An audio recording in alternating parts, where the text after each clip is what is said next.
I can't get the signal back. The scrambler's programmed to change its code at random. We were just plain lucky to unscramble that signal in the first place. We need a compatible decoder box. Like this one?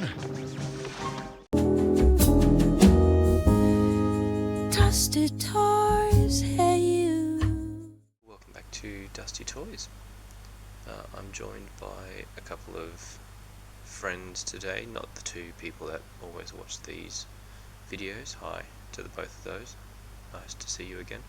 But by the two dashing looking beret clad gentlemen on the right of screen. That is one of my favourite figures, Dial Tone. The one on the left is the one that I had when I was a shiny toy, not Dusty, version 1, and on the right or the left of him in the grey shirt is version 2, I believe, the Sonic Warrior version of Dial Tone. Same mould. Just love the character. It's one of the first ones I got, so I have quite a connection to him. Which brings me to why we're here today. You're looking at a still set, not looking at anything in particular, because a question that I do ponder sometimes is how much are things worth?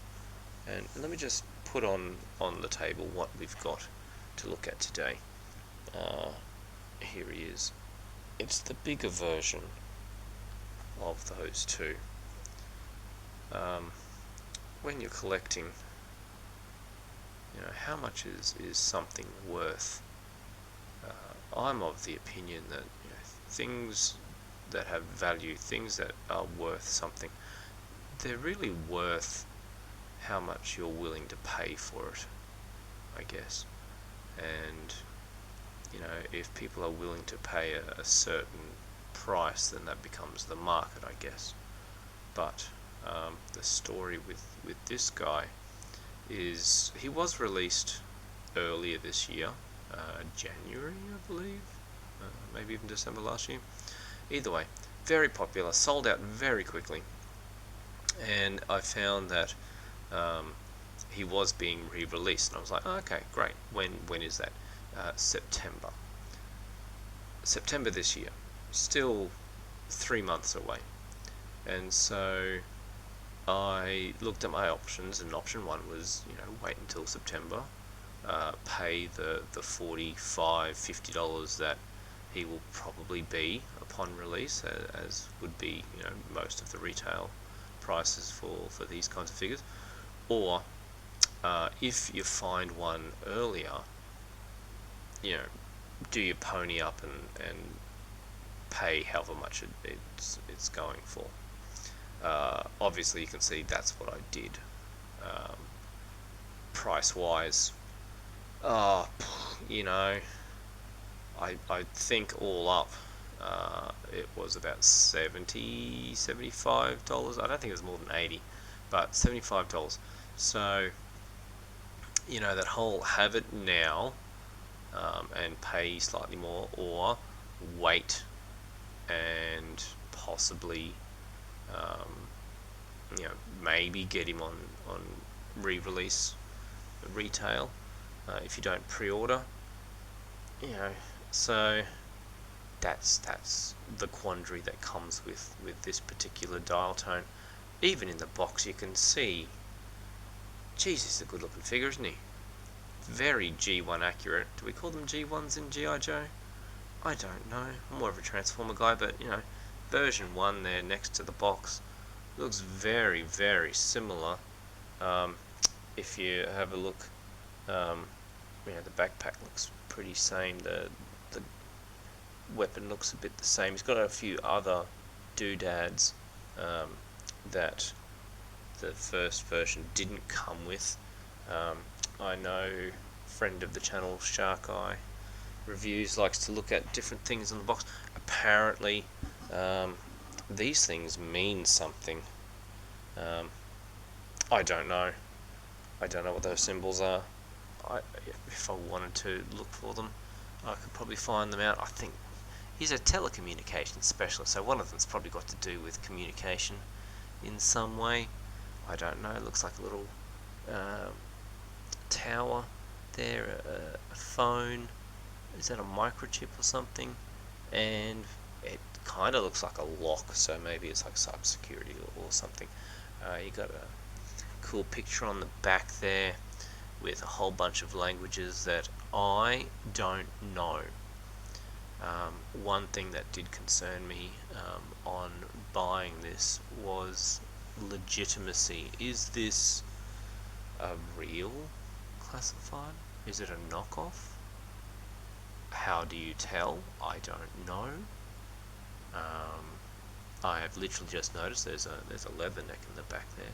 That's kind of cool. But yeah, I'm not sure if there's a way to tell. But classified dial tone. Let's get him out of the box, shall we? I'm not one to sit here and open it in front of you. I'd rather struggle with that off camera and then come back to you when he's all out so we can have a look at him. So let's do that now. I'll see you in a couple of minutes. G.I. Joe will return after these messages. Now, back to G.I. Joe. Dial tone, get that signal back! Now! And here he is, and there's his stuff. I, for one, am glad that there's no behind-the-scenes footage of me trying to get these things out, because it's literally just an old man in pajamas wrestling sticky tape. That's what it turned into. It was a bit of an ordeal, but he's got some cool gear with him. One thing I do like about these classified series is the amount of detail that goes into basically everything. Like, check out his uniform. Like, that is pockets and pouches galore, all sorts of stuff. And yet you compare him to the guy next to him, the old version 1, and it's very similar. I'm just going to pan right slightly so that you can see. I don't really want to touch the version 1, yeah, that's me. Because he doesn't have a stand, so he's going to fall over. But the second guy is the same mold, just different colouring. So if you grab them both there and start at the top and look down, you can see that he's got the different grenades and the whatever this thing is across his chest. He's got the arm pieces there. He's got a badge on here, not there, but that's neither here nor there. He's got a walkie-talkie. So does this guy. Move your arm, bro. He's got a walkie-talkie. So it's like really, really nice details. And then you look at the accessories, and it's just another step up from that. So, the backpack is very similar to the other one. I'm going to do it. I'm sorry. If you fall over, bro, I'm sorry. But the backpack is very similar to the version 1. Even with the shape and stuff. Mine's obviously a lot older. Let's play a game of is he gonna stand? No. Yes. Okay. So it's got some more modern accoutrement. Looks like a couple of webcam cameras there. This one actually rotates. If you can see that it's going around. That's kind of cool. It's got a fan at the top there to keep the mechanisms cool with the wires on the other side. But the bit that blew my tiny little mind, if you get your fingernail underneath there, open it up, look at that, it's got a keyboard and everything. But I don't know if you'll be able to see it, but there's details on the inside as well. That's really cool. I don't think I have the technology to get lighting in there, but it's there. Trust me, it's there. And so when you hold it up to put it on, it's not a bad size. It's well scaled. Some of his other stuff, he's got a knife there. He's got his weapon, which is very similar to the original one. He's got this thing, which the original one didn't come with, so I'd have to find a place for that one. I'm just knocking cameras around here at the moment. I'm working amateur hour, that's what it is. There's this thing as well, which kind of looks like a phone. Can you see that? Is it going to focus? Maybe, I don't know. If you can see that, good on you. But if you kind of piece it together, we'll see what it looks like. So you take the knife and you put it in his boot, and try not to stab your toe, bro. This, I'm going to lose it. I just know I'm going to lose it. However, it does slide into this little pouch thing, I think. It did fit in there originally. I don't know if you can see that very well. It does fit in there, but because I know me, I'm going to lose it. What I'm going to do is I'm going to open this again, and I'm actually going to put it inside like that, because I'll lose it. I know I will. Normally I'd put things in like a Ziploc bag or something and label it, but that's such a small piece that it's going to go missing if I do. If we try and get the weapons in, the classified hands aren't super handy to put in, especially on camera. He's gonna drop it. But the one thing I did notice about him, it's got to do with the back. Oh, well, first of all, articulation is as always pretty good with these classified guys. Double elbow joint, super tight as, but you can do that, and you can also do that, like that. That's pretty impressive. Certainly helps with that word for posing. That's the word. English with dusty toys. It certainly helps with posing. But otherwise, this is the bit that I noticed though. Is backpack goes in, and that's all well and good. And it looks great. Looks fantastic. Love it. However, let's say I now want to pan up slightly. There we go. Put it down. So like the G1 version, if I again knock it over but put it down, you can see it quite comfortably goes over his mouth. Goes pretty well, yeah? So if I leave him like that and then go, alright, well let's do the same with this guy.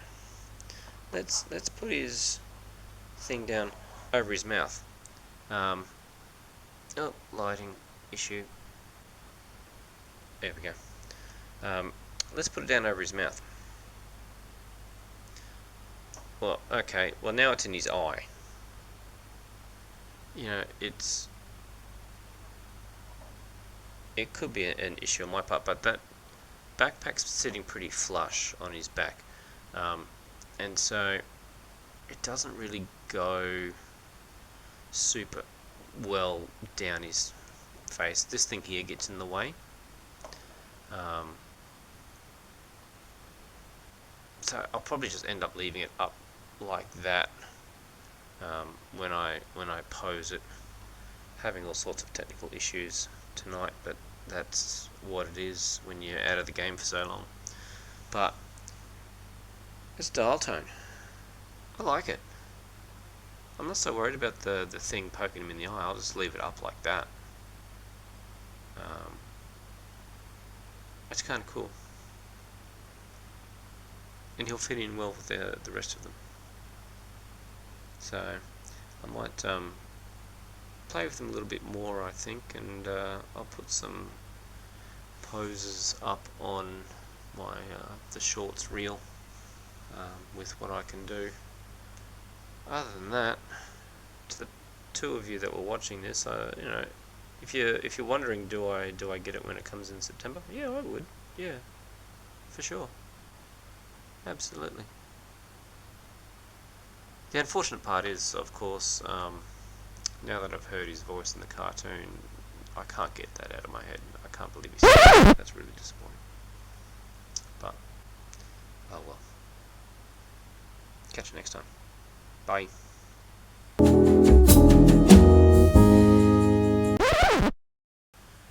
Yeah, I'm back. Just worked out two things. One, they don't sit. He doesn't sit very well. But other than double jointed knees as well, the dude's,